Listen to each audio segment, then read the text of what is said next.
Hey guys, Blueblade11 here, and welcome back to June 2019. Back with the release of the Rebirth of Glory expansion. Let's get into it. So in today's video, I'm just going to be taking a look at pretty much the entirety of Rebirth of Glory, because guess what? Come end of September, it's rotating out. You're not going to see these cards in rotation again, ever again. Unless, of course, they get retrains, but that's a story for another time.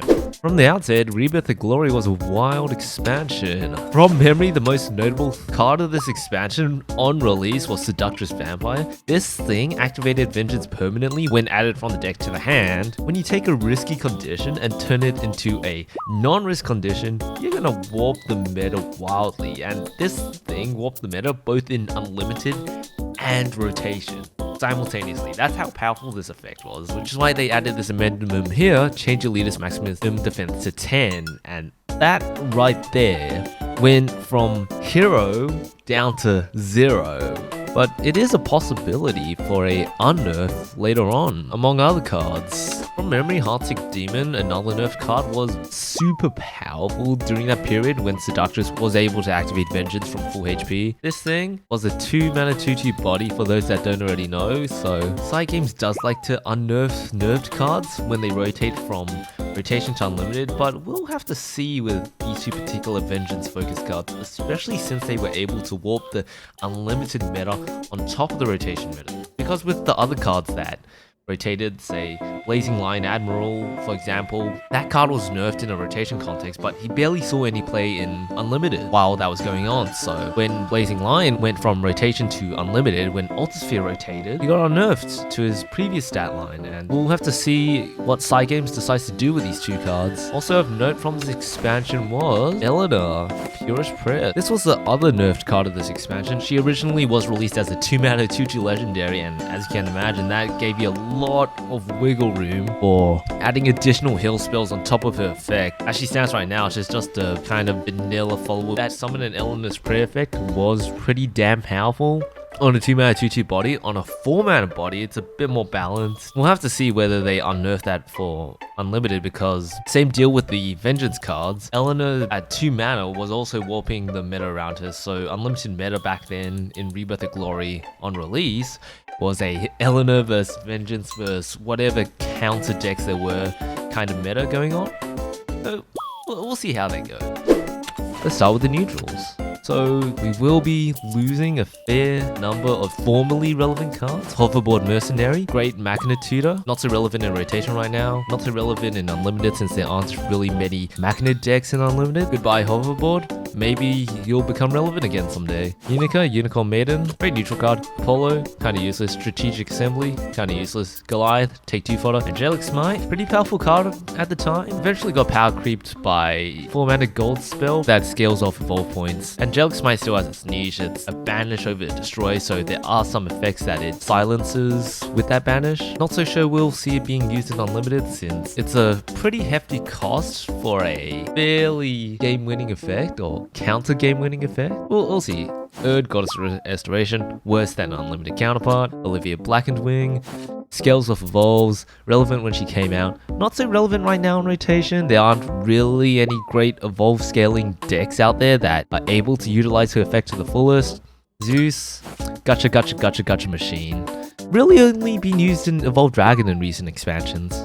Sad to see him go, but right now in the rotation meta, not so relevant. Forestcraft. Whirlwind Rhinoceros, always going to be relevant Unlimited. Not going to be sad to see him go. May, Eager Elf, good control tool. Combo Forest is going to miss that card. Wellspring Princess, good mid-range combo enabler card. Not used as much recently in the rotation meta. Machina Tree Guard, used in combination with Whirlwind Roach. Outside the Machina effect, it's still a solid bounce. Going to be sad to see Guard of the Machina Tree go.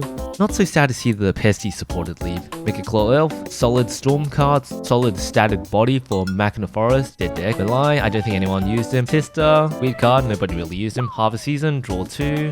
We got a replacement. Miracle of Love, solid mid-range card. Mid-range Forest kind of fell out of favor. Rogue Fairy Champion, take 2 fodder. Nature Corroded, take 2 fodder. Dryad of the Grove, take 2 fodder. Omnis Wolf Boy, solid finisher, solid mid-range card. Good solid card at the time. I remember when Omnis first released, the curve from Cynthian to Omnis was a pretty powerful curve indeed. But over the past few expansions, Omnis and Forest Craft in general, or mid-range Forest, has fallen in favor to other Forest Craft archetypes, like Nelson Roach, as well as other decks that do similar things but better, mid-range Sword. Not too much of a loss there for Forest rotation wise. Could have been a great enabler, but he is rotating, so any sort of relevancy he has now is gonna be gone. And Swordcraft. Okay, so Everlasting Castle, solid card, was used for Leod back in the day. The extra effect, Steelclad Knight on turn 10. Totally irrelevant in 99% of games. Not gonna be sad to see that one go. King's Welcome, gonna lose a little bit of consistency in the Evo Sword, but all in all, Evolution Sword is still a very consistent deck. We're gonna be losing the majority of the Levin archetype.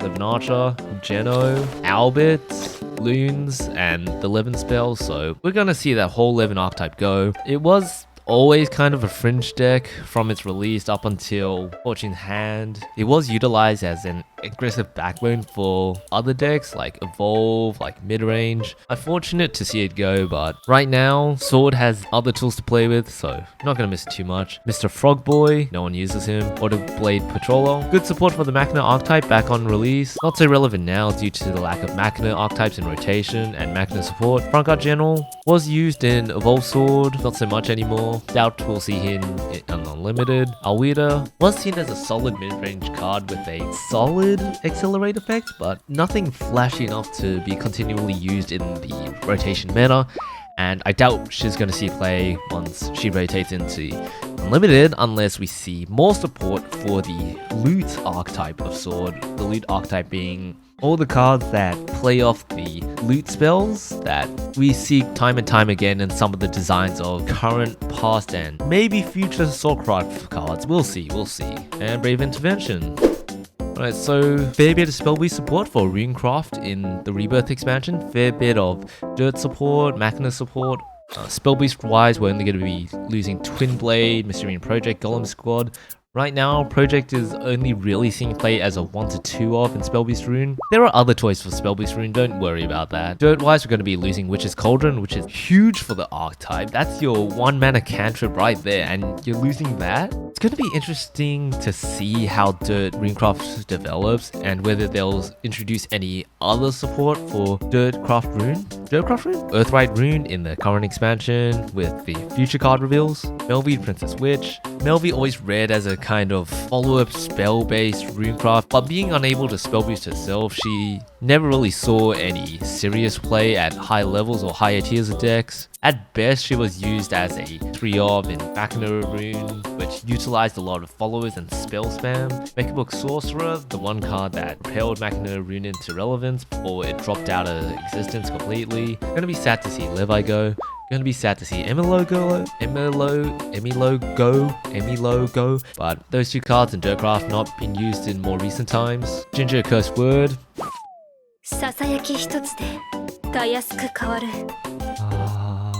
Unfortunately, unless Runecraft sees some serious Evolve synergies in Unlimited, I doubt we'll see her ever see play again, at least in the recent future. Alright, Dragoncraft, Dragon's Horde, good meme. Gadget Mermaid, Machina Storm, Orca Run, generic removal, Blender's Rock, no one really used that. Dual Claw, no one really uses that. Kind of a Machina support card, but not so relevant. Wise Dragonute, now this is one of the more interesting rotations. Wise Dragonute is currently used in Discard Dragon as a 3-mana, discard 1, evolve, discard, draw another card. Going to be interesting to see how the consistency of that deck fares. I do believe that deck does have enough consistency currently, so it'll be entirely dependent on what future support Sly Games decides to provide for the Discard Dragon archetype. Aether, not really used. Ian, solid mid-range card, solid board control. It does see relevance in Unlimited Roost, Zoe Spam Roost, but at least in rotation, not used so much anymore. For the decks that exist for Dragoncraft in rotation, Evolve Dragon, Discard Dragon, Nishio Dragon, they simply don't currently have enough deck space to utilize Ian, so not entirely. So not gonna be missed too badly. Time comes. Aela, Devoted Knight, so third retrain of Aela. Ram Dragon card. Activates Overflow at 6 mana orbs, and you have 3 mana left over to play around with. Solid card for Ram Dragon. Too bad Ram Dragon never really took off again after the Sidus all the way back in Altar Sphere. Here we have Take 2 Fodder, Helix Mashushu, Hulking Dragonute, Anti-Destroy card. Not really used outside of that. Not really relevant in rotation right now. Was maybe a little bit relevant back on Rebirth of Glory. And finally Genesis Dragon. Run as a 1 to 3 of in Ram Dragon decks, maybe Natura Dragon. Solid board clear for the Evolve point. Solid for the ramp consistency. 10 mana mode was used sometimes for lethal. Gonna be sad to see him go, but Dragon will survive, I'm sure. Shadowcraft. Ishikawa. Shadowcraft is gonna lose access to that aggressive combo, but honestly, outside of very aggressive Shadowcraft build, is not really utilized as much at the moment, and I don't know if you'll see play in Unlimited. Sora Arcane Fist, solid 2 mana, 2/2 card. Not utilized as much currently in rotation Shadowcraft. Not really any decks you'll see use in Unlimited. All the Shadowcraft decks over there are pretty refined and pretty tight on deck slots already, unless there's some kind of effect out there that takes advantage of a Necromancy or Stat. Who knows? Iron Gear Copsman. We're gonna lose Mino. Bit of a aggressive niche tech, nothing too backbreaking. Definitely the biggest rotation for Shadow here is gonna be Hades, Father of Purgatory. We're not gonna see any Path to Purgatory late game from Shadowcraft anymore. Shadowcraft does have access to other late game tools to OTK the opponent out of nowhere, Milteo into Thought OTK, so not gonna see Hades miss too much. I personally used him as a one-off. Definitely gonna sting a little, losing access to that late game board clear and face damage, but we have a new expansion coming in, so we'll see what lies in wait for Shadow.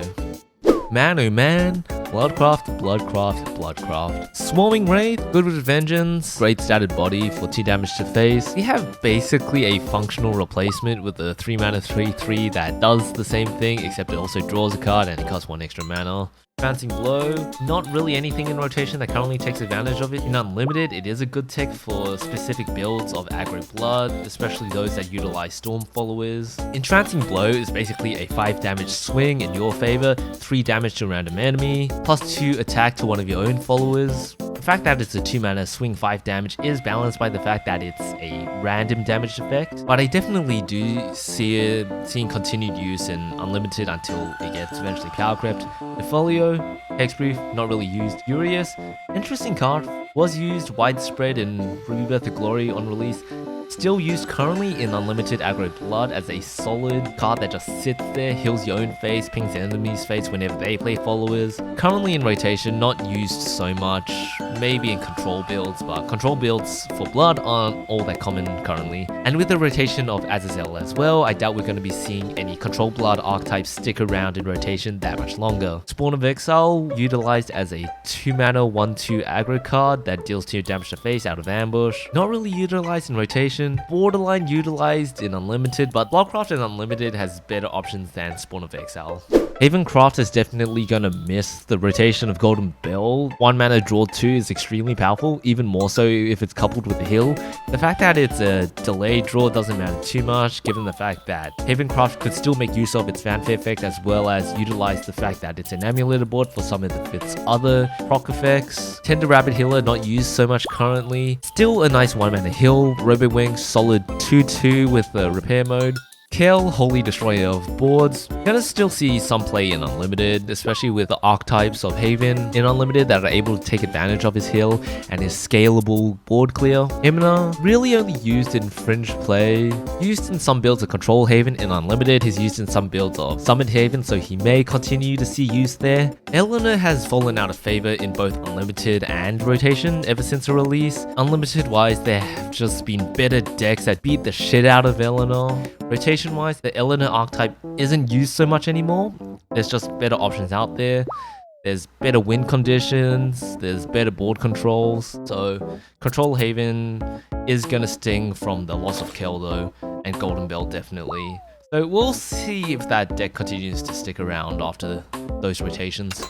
Finally, Portalcraft, there's a fair bit of puppet support. The only key rotation I can pick out here is Artifact Duplicator or Artifact Portal in rotation. I'm sure Artifact Portal will get other developments, other tools to use in the coming expansion, but definitely a huge loss. We are going to see some rotations of puppet support. There's going to be rotation of some Magna support, but those archetypes aren't really relevant in rotation right now. Unlimited wise, I doubt we're going to see any greater use of the cards from this expansion unless Unlimited Portal gets a huge buff to puppets. Otherwise, it's just gonna probably stick with Artifact Portal, same as it's always been ever since Steel Rebellion. Gonna be sad to see Orcus leave, but not used so much in recent rotation metas. So apart from Artifact Duplicator, not too much more to note from Portalcraft.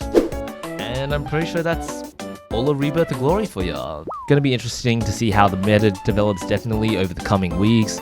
After Storm over Reval, not too many losses for the rotation meta. I'm so glad Rhinoceros is rotating out that little pest of a card. I hope it dies, but it is not gonna die. It's still relevant.